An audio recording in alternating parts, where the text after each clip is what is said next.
¿Cómo están? Me da mucho gusto darles la bienvenida a su programa El Oficio del Artista. En esta segunda temporada tenemos hoy como invitado a Ahmed Montes.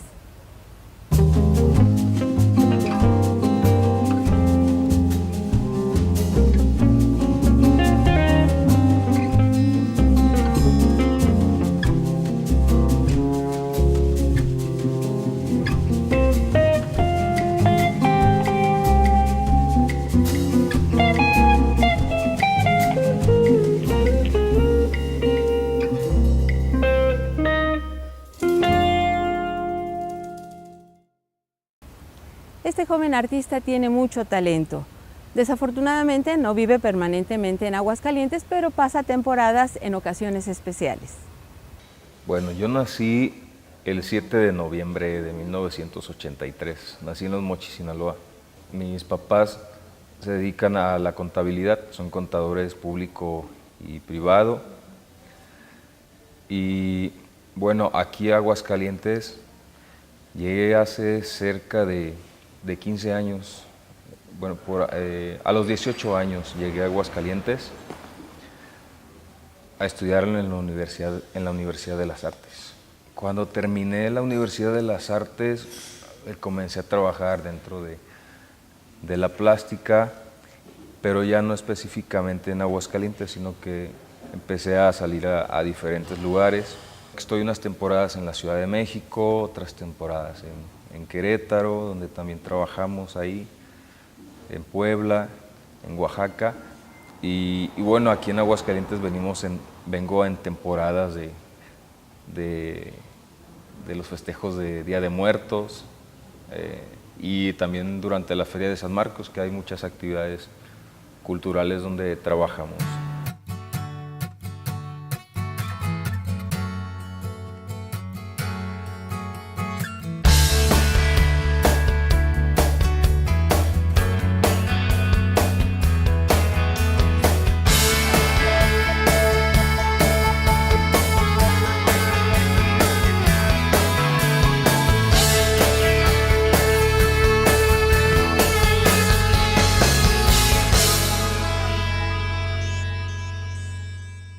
Desde que tengo memoria, siempre he estado metido en el arte.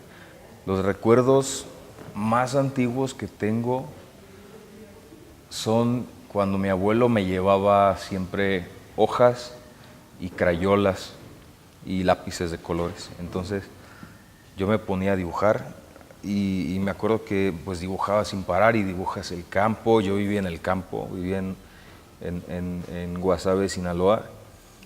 Y me gustaba mucho dibujar las vacas, los caballos, recuerdo mucho eso. Los coches que pasaban por la carretera internacional, porque vivía en un pueblo que se llama Las Brisas y está frente a la carretera internacional. Entonces me gustaba muchísimo dibujar los camiones, las ambulancias y los camiones grandes sobre todo, que era lo que me llamaba muchísimo la atención, porque pasaban por el pueblo y pasaban pitando.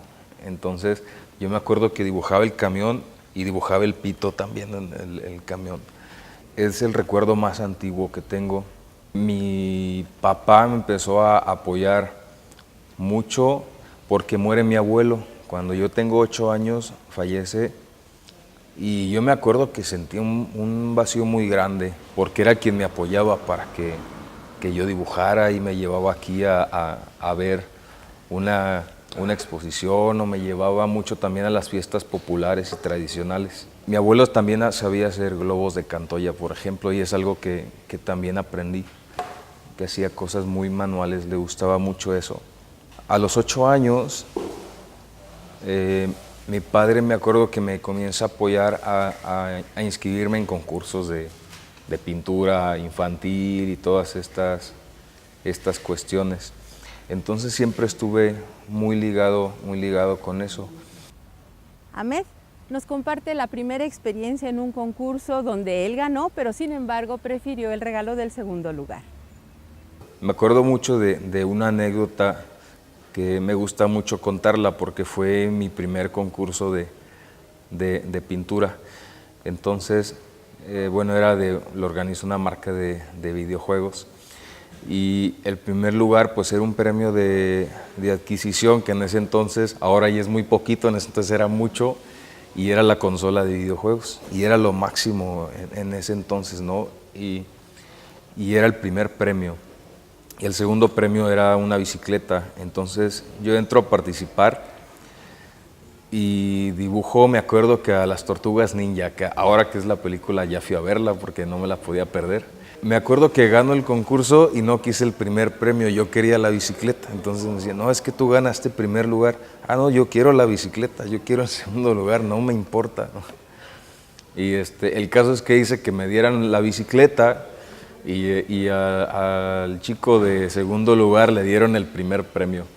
Bueno, nunca se me olvida, y a mi papá tampoco nunca se le olvida, porque dice, pero ¿cómo puede ser? Y de ahí en adelante seguimos participando en muchos concursos y estuvimos, algunos eran premios de adquisición, otros eran viajes. Por ejemplo, recuerdo también un concurso que ya fue de pintura un poquito más avanzada cuando tenía 12 años y le entré al concurso, pero pues era yo el concursante más chico porque el concurso era para jóvenes y era para estudiantes de artes y nunca había estudiado y el tema eran bodegones. Entonces yo recuerdo muy bien que había un bodegón de conchas de panes y quesos y una olla de café y todo eso, impresionante, de un chico que era también estudiante de artes. Me parecía muy impresionante ese tipo de pintura que yo nunca había visto porque pues nunca había estado en una escuela. Y bueno, el caso es que igual, yo gané primer lugar y él ganó segundo lugar, pues nos fuimos los dos. Ese me acuerdo que era un viaje a Mazatlán 8 días y fue muy padre porque yo tenía pues 11 años. Entonces desde muy chico, así, casi cada año me gustaba participar y buscar. De ahí en adelante ya no dejé nunca de andar metido en estas cosas.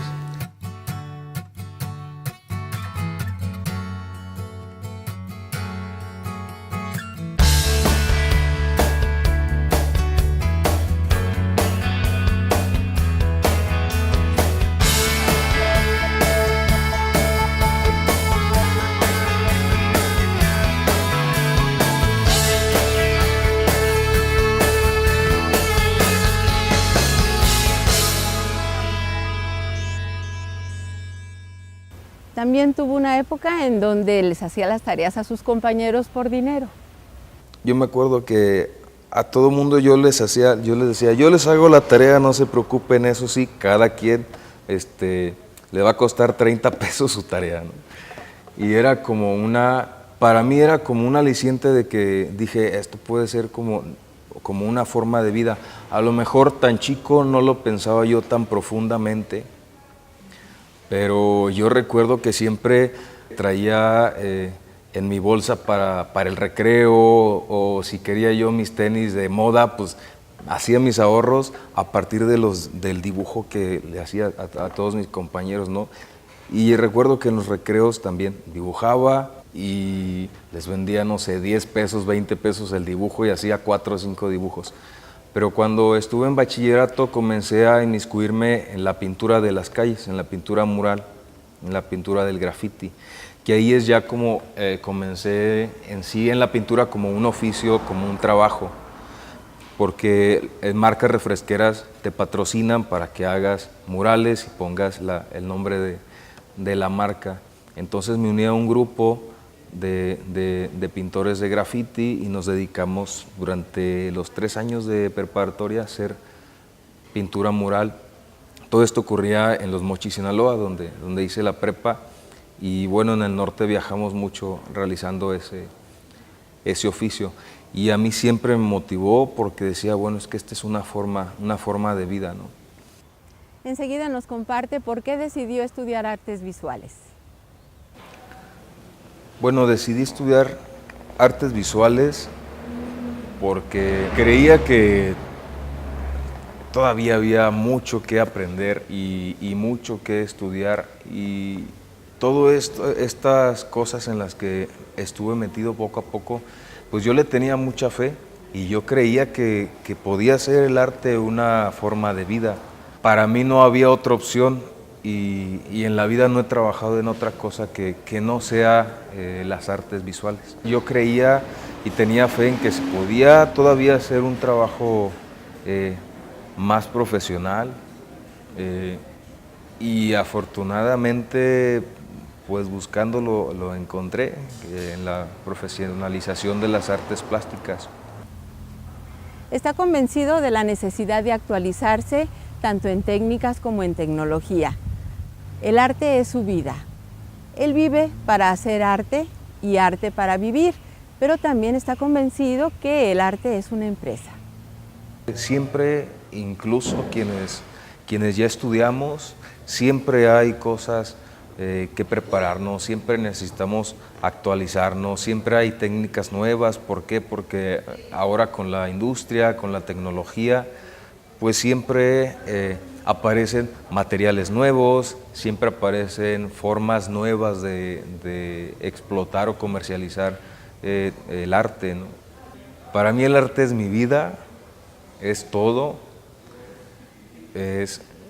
Creo que vivo para hacer arte y hago arte para vivir. No me imagino haciendo otra cosa. Quisiera que fuera el último día de mi vida, quisiera que fuera haciendo arte.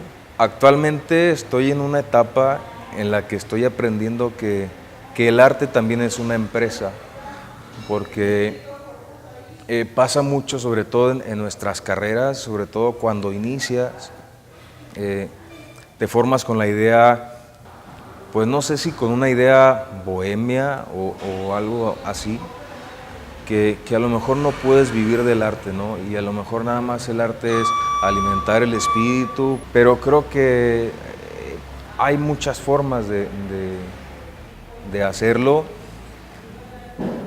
y de hacer que el arte sea, que te dé frutos y que puedas vivir de él y convertirlo sobre todo en una empresa, independientemente de todo lo que para nosotros espiritualmente y artísticamente es el arte, como un medio de comunicación, es pues testigo de la historia también de todos los tiempos, y yo creo que el artista es el reflejo de su propia sociedad, de su ciudad, de su región.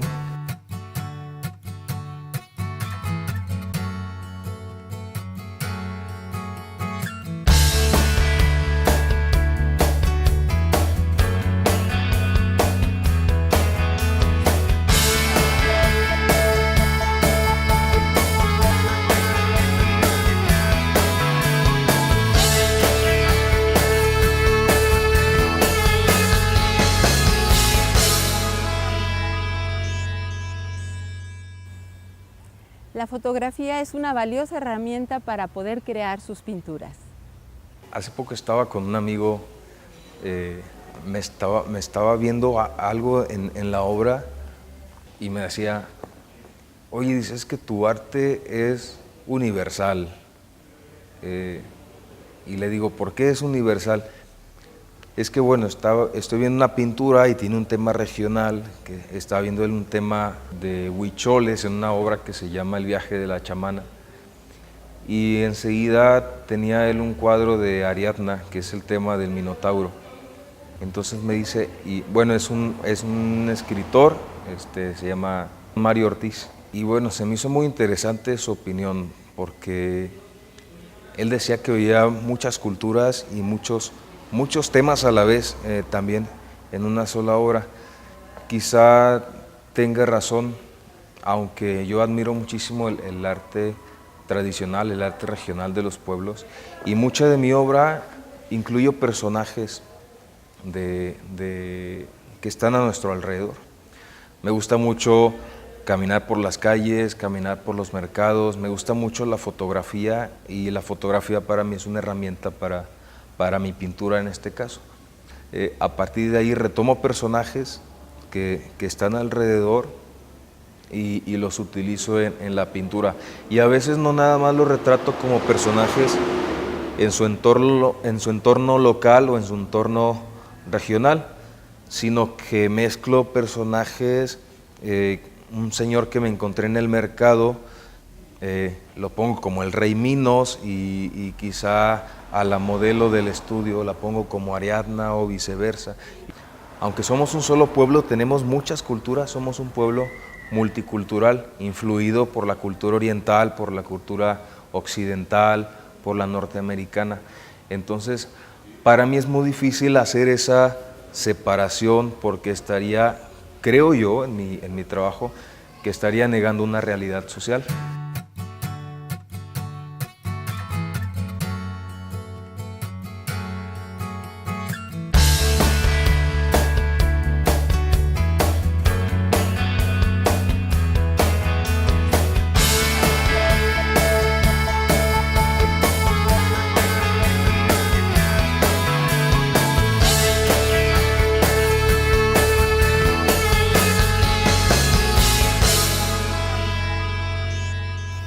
Su obra es una amalgama entre lo abstracto y lo figurativo, pero también tiene mucho interés en lo prehispánico. Pues yo le llamaría figuración. Me gusta mezclar estilos como el realismo, que es lo que está mucho de moda en ciertos círculos de las artes plásticas, y actualmente con las galerías con las que trabajo lo manejan como realismo. Pero me gusta mezclar algunos conceptos también abstractos junto con el realismo. O a veces, cuando realizo una obra, por ejemplo, siento que me cansa tanto la imagen, siento que es tanta figuración, que le aviento un brochazo, que le tapo con una mancha, le pongo algo más abstracto, tal vez un símbolo más abstracto, no tan realista y tan fácil de comprender, porque visualmente también me canso mucho. Y hay temporadas, por ejemplo, en las que pinto un poco de abstracto, porque también se aprende muchísimo a partir de accidentes, por ejemplo, que no habías explorado.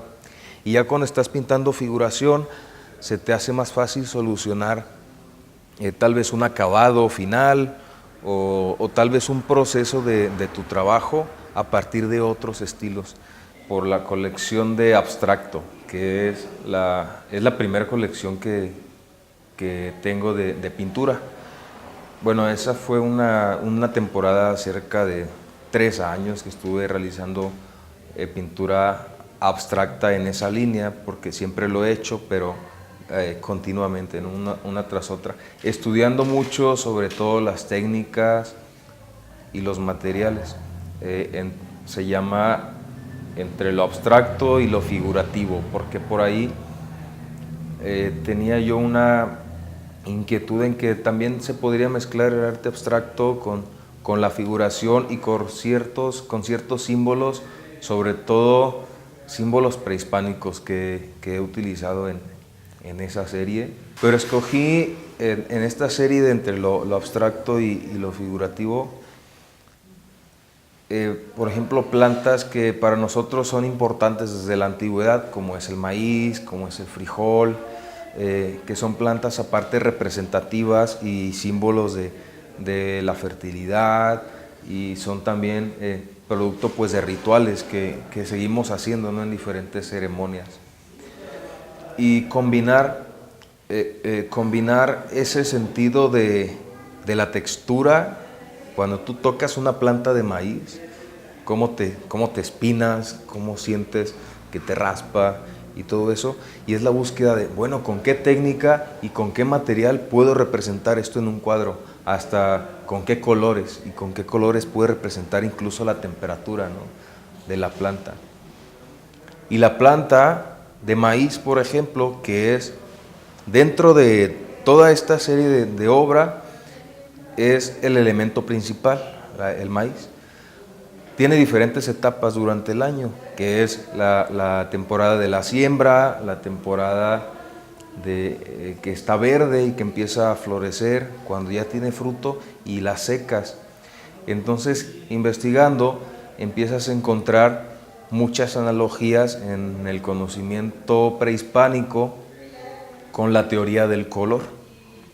Entonces, los antiguos prehispánicos relacionan toda la teoría del color y el conocimiento de los colores con el clima y con las plantas. Entonces, para ellos, por ejemplo, los colores verdes son los colores de la primavera, del verano, pero no nada más son para ellos eso, sino que un color tiene un significado ritual.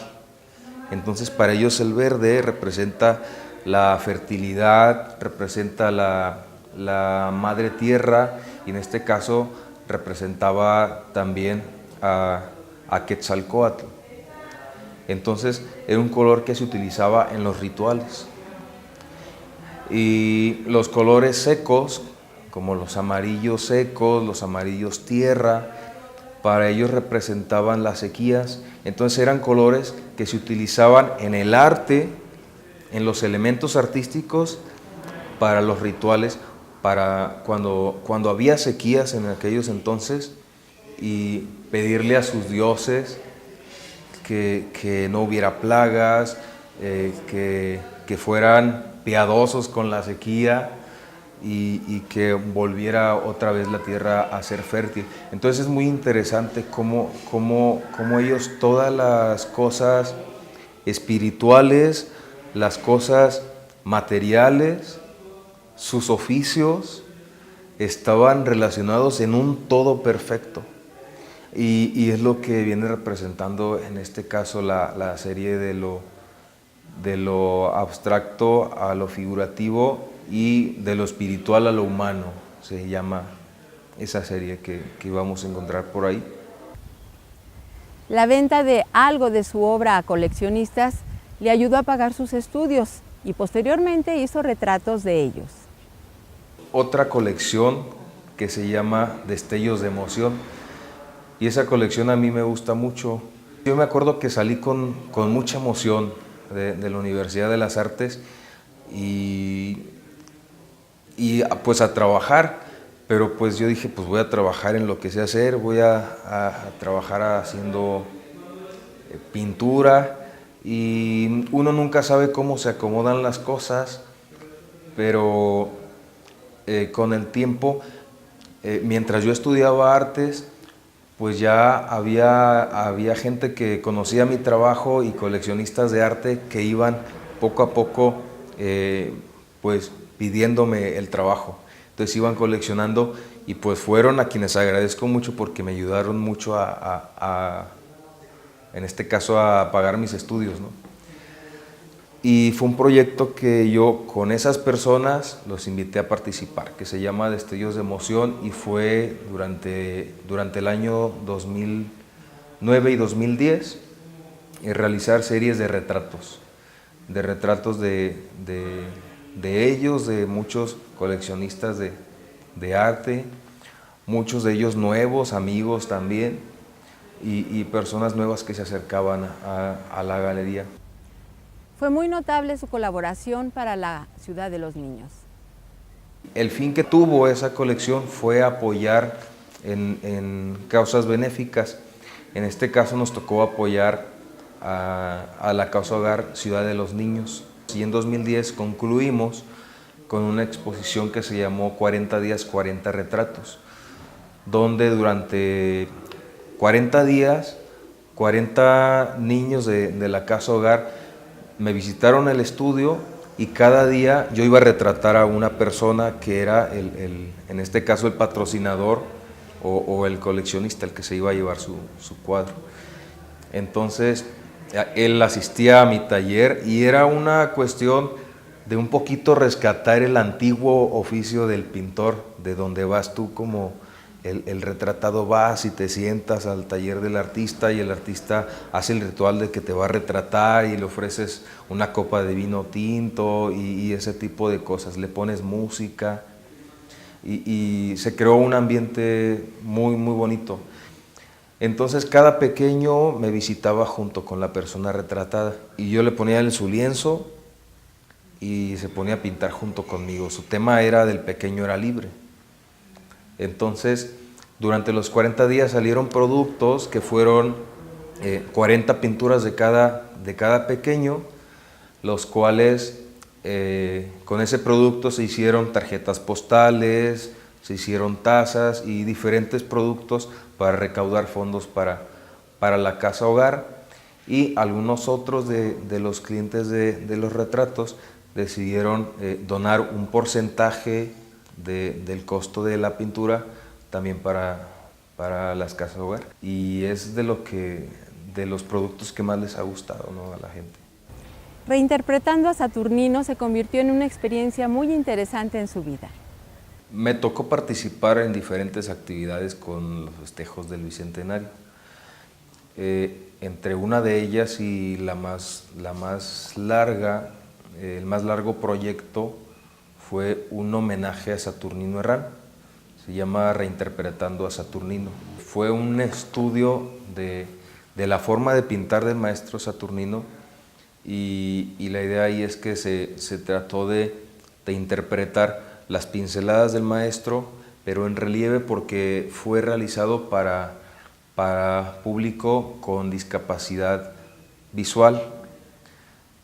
Y este proyecto se inicia en 2010, termina en 2011, y fue una gira por todos los municipios de Aguascalientes, en las comunidades, en las casas de cultura principalmente. Y bueno, era la exposición de piezas de Saturnino en relieve, y un taller de artes plásticas con diferentes materiales en los que tú puedes hacer con esos materiales, interpretar también los relieves y interpretar por medio de tus sentidos que no sean la vista. En cada municipio, a partir de su experiencia de vida, pudimos hacer diferentes trabajos con personas de la tercera edad también, y con personas con capacidades diferentes. Resultó un trabajo didáctico interactivo, porque al final de la exposición y al final de la temporada cuando finalizaba la exposición, quienes asistieron al taller presentaban sus trabajos.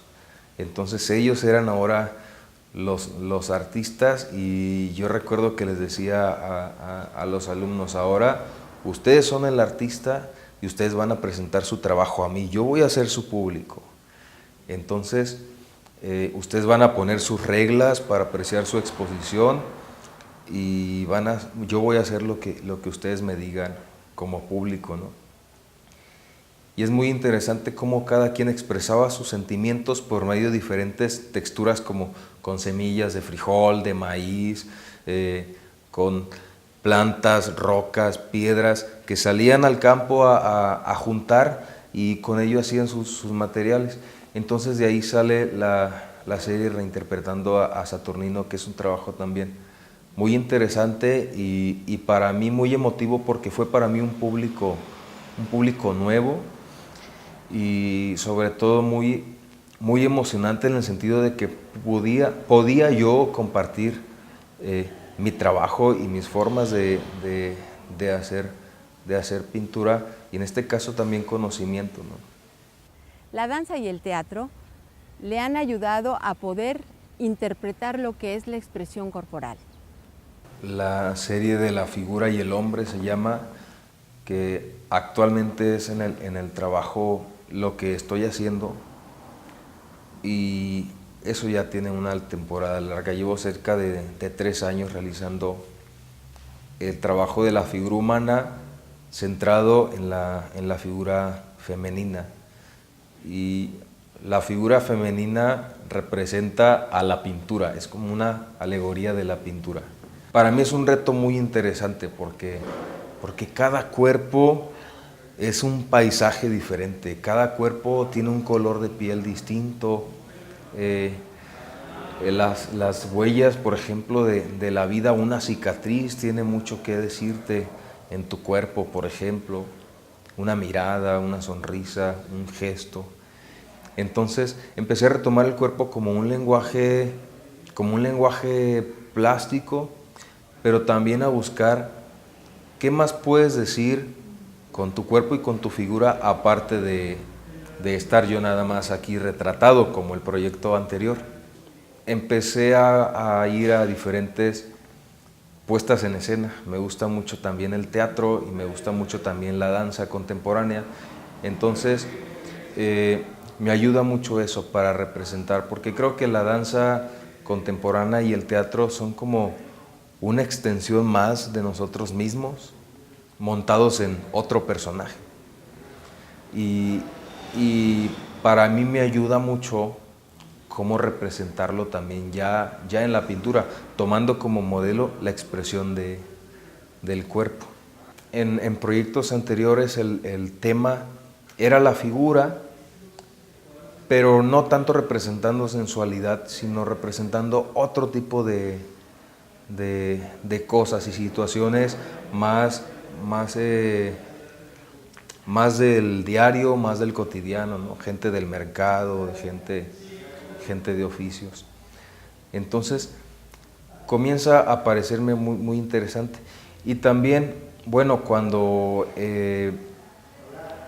empiezo a ver pinturas de maestros italianos en diferentes museos, es para mí algo que me empieza a atraer mucho la sensualidad de la figura. Y es algo que no puedes decir por qué sientes ese interés o esa emoción por la figura humana.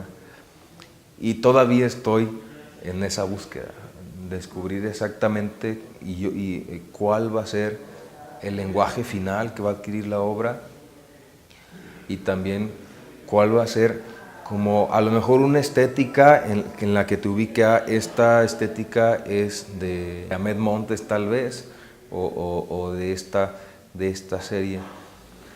Estoy apenas en esa búsqueda. Parece un tema que me han dicho en muchos lugares, es que esto ya se ha hecho mucho, ya se ha pintado mucho, pero no es cierto. Cada pintor tiene una pincelada diferente al otro, aunque se parezcan mucho, tiene una forma de representarlo diferente. Como cada uno de nosotros tenemos un cuerpo distinto, una piel distinta, un lunar distinto, y eso es lo que estoy estudiando, lo que nos hace diferentes en nuestro cuerpo cada quien. Otro tema que es indispensable en esta serie de la figura humana es el erotismo, porque las últimas piezas se han ido mucho por ese lado erótico. Entonces, próximamente vamos a tener una exposición de toda la línea de pintura erótica por ahí en la Ciudad de México. Y bueno, esperemos que tengamos una respuesta interesante, porque va a ser en un evento en Expo Sexo y Erotismo. Entonces va a ser un evento dedicado exclusivamente para público aficionado al tema, ¿no? Ahmed marca la diferencia entre pintar como artista y pintar por oficio. Yo le llamo a la pintura de artista a la pintura que tú haces con total libertad, que tú haces cuando tú quieres, que tú haces como tú quieres. Y la pintura de oficio, que la pintura de oficio es la que te permite, en muchos casos, pues sostenerte como un profesional del arte, ¿no? Y la pintura de artista es la que estoy haciendo estudiando la figura humana. Y es cuando, en el caso de una persona que te pide una obra de arte y te dice, no, píntame lo que tú quieras, ¿no? Quiero que pintes lo que tú eres. Y la pintura de oficio es cuando tienes un trabajo para un sitio o un lugar en específico, para un interior en específico, y te dicen, pues aquí necesito un paisaje, aquí necesito un retrato, aquí necesito este tema. Entonces ahí no es una libertad total, porque ya tú estás trabajando con una guía, y eso es lo que me permite poder mantener el otro trabajo. Reconoce también que algunas de sus temáticas no son muy aceptadas por sus clientes. Como artista también tienes que comer, tienes que pagar ¿no? Tus deudas o etcétera, etcétera, ¿no? Y es de lo que yo dependo como profesional en mi pintura de oficio. Y en la pintura de artista pues soy más libre porque a veces puedo hacer algo que a mi cliente no le va a gustar, que me ha pasado, y el cliente me lo regresa, entonces porque se asusta por el tema, porque son muchos desnudos y cómo van a ver mis hijos tantos desnudos en la sala. Aunque estamos en un mundo muy abierto, pero aún creo que es importante respetar en muchos casos y en muchas familias sus costumbres religiosas, sus costumbres de sus países, por ejemplo, ¿no? Y es bien importante para el artista eso. Y a veces tengo muchas temporadas en las que digo, ahora quiero ser libre y quiero pintar lo que yo quiera, pero para poder pintar lo que yo quiera y poder ser libre y poder venir a Aguascalientes, por ejemplo, a los festivales, el Festival de Calaveras, a la Feria de San Marcos y hacer proyectos más libres, pues tengo durante todo el año que hacer pintura de oficio, ¿no? O si quieres tal vez estudiar algo, actualizarte o ese tipo de cosas, pues sí, en este caso es de lo que yo dependo, de mi oficio como pintor, como artista, y yo le llamo como el oficio, como el antiguo oficio, porque hoy en día la pintura como artista se maneja muchísimo, pero ya se maneja en las altas esferas, en los grandes coleccionistas. Entonces es muy difícil todavía para mí, que creo que apenas voy empezando y tocando esas puertas, entonces se me hace difícil ser artista todo el tiempo. Yo creo que no se puede todavía.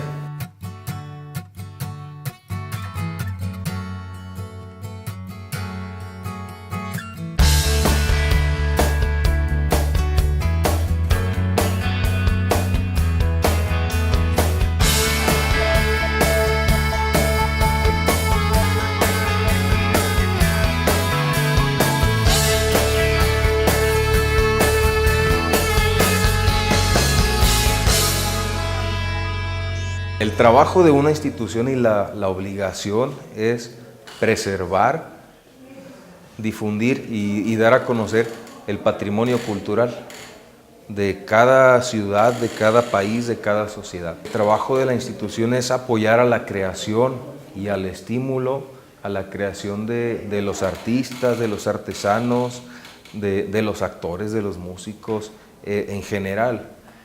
Pero también yo creo que la institución no puede sostener a tantos artistas que hay, por ejemplo, en una sociedad como la mexicana. Yo creo que en nuestro país salen artistas hasta por debajo de las piedras. Yo creo que México es una sociedad de artistas y es muy difícil para las instituciones. Entonces, en mi caso es muy difícil depender de una institución como artista y como vivir solamente de la creación, del apoyo de una institución.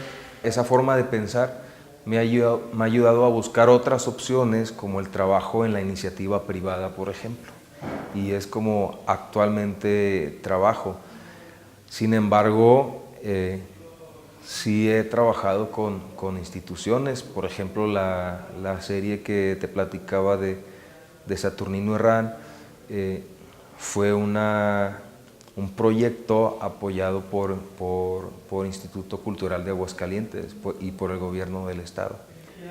Pero es muy difícil estar siempre dependiendo de la institución o ver, por ejemplo, si el proyecto aprueba o si no aprueba, o de una convocatoria también.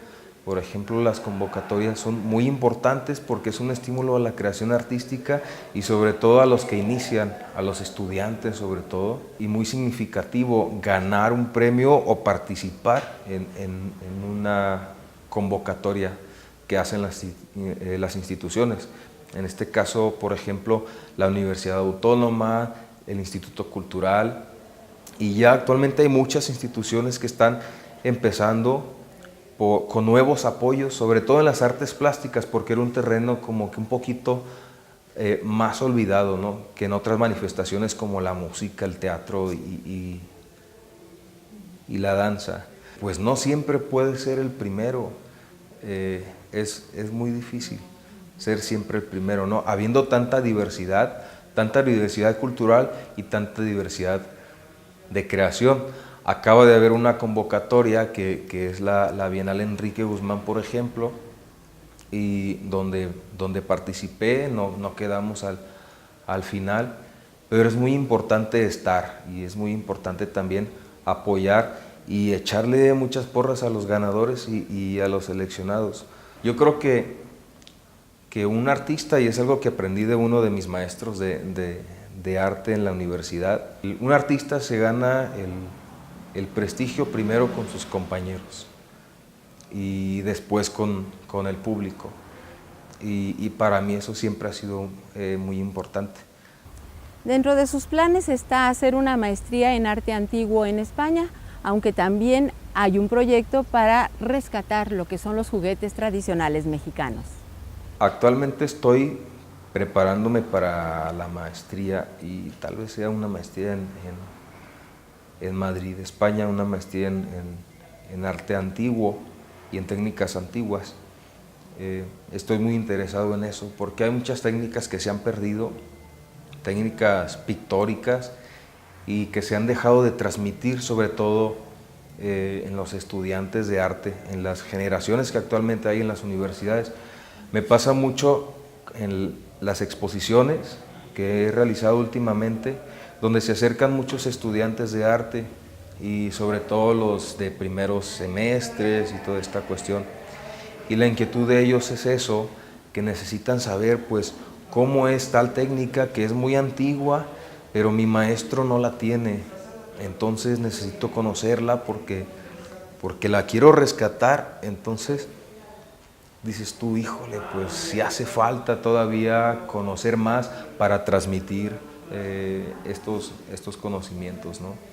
Sigo estudiando figura humana, anatomía humana en la Universidad Autónoma de México, porque la figura, el cuerpo, siempre hay que seguirlo estudiando. Como un cantante siempre tiene que estar vocalizando y estudiando sus notas y todo eso, también el pintor tiene que siempre seguir practicando, ¿no?, día con día, por lo menos 1 o 2 dibujos al día, pero tienes que no dejarlo de hacer, porque técnicamente muchas veces cuando lo dejo de hacer, técnicamente lo puedes ver en la calidad a lo mejor de tu trabajo. A lo mejor tú como exigente de tu propio trabajo te das cuenta, y a lo mejor quien lo ve dice, no, yo no veo nada, pero tú te exiges a ti mismo.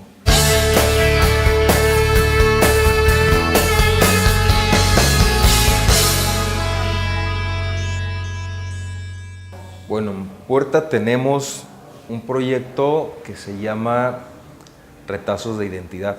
Es voltear a ver la estética de los juguetes tradicionales mexicanos. ¿Por qué? Porque México es un país rico en tradiciones festivas, religiosas y también tradiciones indígenas.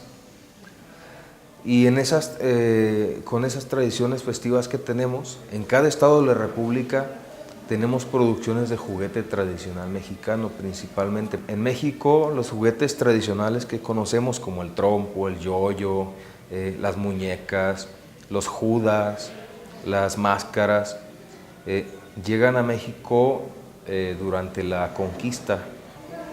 Los misioneros jesuitas enseñaban la doctrina y el catecismo por medio de juguetes para poder atraer, en este caso, a los niños o a los indígenas, y con diferentes expresiones de artesanías y arte popular. Entonces, a partir de ahí, salen muchos juguetes que vienen con técnicas, que son con técnicas europeas porque son traídas por los misioneros y los evangelizadores, pero lo que hacen es unir símbolos y unir las culturas prehispánicas con las culturas occidentales. Entonces es bien interesante toda esa riqueza simplemente estética de colores, de líneas, de acabados, los esmaltes, los barnices, las texturas. Entonces mi búsqueda con este trabajo es cómo poder transmitir y cómo hacer al público voltear a ver el valor verdadero de un juguete tradicional mexicano, porque lo perdemos y las generaciones actuales están inmiscuidos y están su vista en otra cosa, ¿no? En juguetes ya muy industrializados, en juguetes electrónicos, y eso no digo que es malo, lo necesitamos y es bueno saberlo utilizar y saber, sobre todo nosotros, darles el tiempo a cada cosa. Por ejemplo, a nuestros hijos es decirle, bueno, solamente puedes jugar media hora con el videojuego, pero no todo el día, ¿no? Y a lo mejor dedícale, si quieres, otra media hora a jugar al trompo o a la pirinola o lo que tú quieras. Pero es muy importante valorar estos juguetes tradicionales porque dentro de cada pieza viene parte de la historia de nuestro país. Y la búsqueda mía en el trabajo plástico es cómo poder hacer que el público vea que cada pieza de arte popular mexicano tiene ese valor y cómo ellos se den cuenta y tal vez saliendo de la exposición vayan a un mercado a buscar un trompo, una muñeca de cartón o un Judas, ¿no? El mejor consejo que les puede dar a las nuevas generaciones, a los jóvenes que inician, es que nunca pierdan la fe en sí mismos. Primero, les recomendaría, más que recomendaría, pues les echaría muchas porras, pero decirles que siempre tengan fe en ellos mismos. Yo creo que tener fe en ti mismo y en tu trabajo, en tu oficio primero, en lo que crees, no hay como eso. En decir, no, tengo fe en que va a ser la actividad que voy a realizar toda mi vida, entonces la quiero hacer con mucha dedicación y con mucho amor, aunque suene muy cursi, pero es muy importante eso, porque eso creo que mueve montañas. Entonces, primero tienes que empezar en moverte a ti mismo, para poder hacer que los demás se muevan a tu alrededor, y sobre todo que nunca dejen de estudiar, nunca dejen de estarse actualizando, porque eso les va a ayudar a hacer cada vez mejor a su oficio, cada vez realizarlo mejor, sus técnicas. Y algo bien importante es transmitir su conocimiento, ¿no? Porque muchas veces se pierde el interés por la falta de conocimiento. Entonces dices, bueno, es que ya tales técnicas o tales procesos artísticos ya no hay, entonces a mí me interesan, y como no hay aquí, o como no hay nadie quien me lo enseñe, y ya nadie lo enseña, pues ya no lo quiero, ya no lo voy a seguir, ya no lo voy a estudiar. Entonces yo les diría, si algo falta, sobre todo en estos terrenos de las artes plásticas, que se han muerto muchos conocimientos y muchos procesos, que los investiguen, porque si algo falta es investigación. A veces dejamos mucha importancia nada más al proceso práctico y el proceso de tener el pincel sobre el lienzo, pero para poder tener el pincel sobre el lienzo necesita haber pues mucho sustento detrás, tanto de investigación técnico como teórico. Entonces yo a las nuevas generaciones les digo que les exijan a sus maestros conocimientos que a veces no tenemos como maestros, porque he sido maestro también de universidades, y yo les digo a mis alumnos, bueno, si algo ustedes quieren conocer y yo no lo conozco, pues pídanme que lo investigue, o pídanme que les ayude a investigarlo, y juntos rescatas ese conocimiento, ¿no? Y sobre todo eso, nunca dejen de conocer, nunca dejen de practicar, de estudiar y de preservar sobre todo el conocimiento más antiguo. Bueno, mi nombre es Marta Alicia Becerra Bernal y como siempre les agradezco su agradable compañía. Los espero aquí en el próximo de la serie. Hasta entonces.